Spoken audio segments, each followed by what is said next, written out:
My dear fathers, my dear sisters, my dear people, the church all over the world is in mourning because our dear Pope Benedict XVI is no more. Not only the church is in mourning, but many, many people of goodwill are sad. Our much loved Holy Father, who was the head of the church from 2005 to 2013, has gone to his eternal reward. Cardinal Joseph Ratzinger, before he became Pope, was a very close confidant of Saint John Paul II.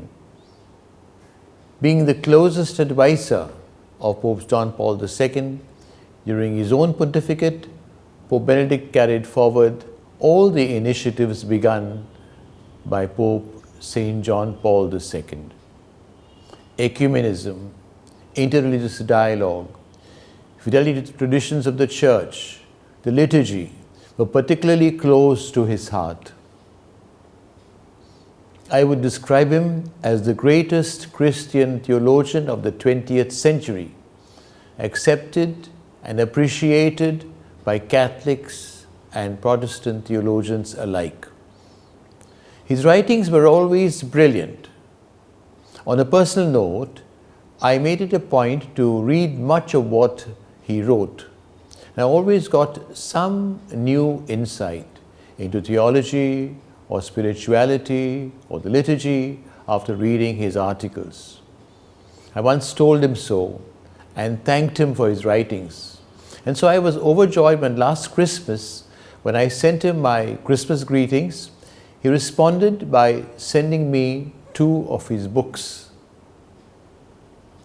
He was one of the kindest, gentlest, and humblest of persons.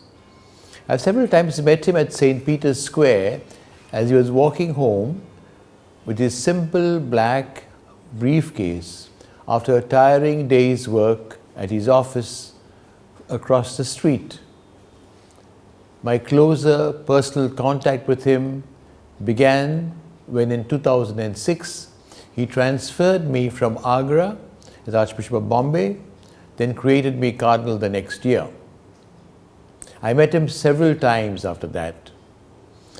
He was sometimes misunderstood by people because he was always firm on principles and zealously worked for orthodoxy in faith. Pope Benedict XVI has gone, but his legacy lives on. Spiritual, theological, pastoral. The example of his priestly life, his sanctity, will continue to do good to all of us. I am inviting all our people to pray for him, that God rewards him for his outstanding leadership of the Church at a particularly challenging times, that his example of discipleship of the Lord continues to inspire us, that through his intercession we receive many blessings from the Lord. Pope Benedict's funeral will be at 9:30 in the morning, Rome time, on Thursday, January 5th, 2023.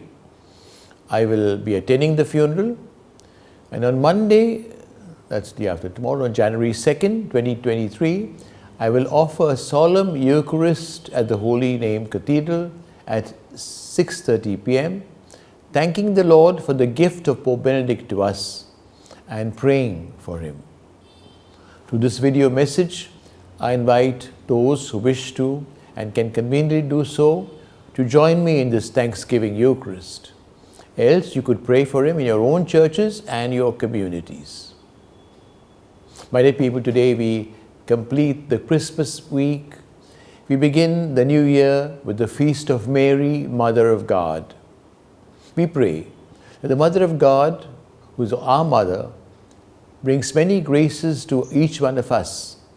As she gave Jesus to the world, may she also give Jesus to us, bring him into our persons and into our homes. I wish each one of you all God's blessings for the new year, for 2023. A happy and holy new year to each one of you. I especially want to greet those who are sick, the elderly, the homebound. Once again, happy and Holy New Year 2023 to all of you. God bless you, and we pray for each other.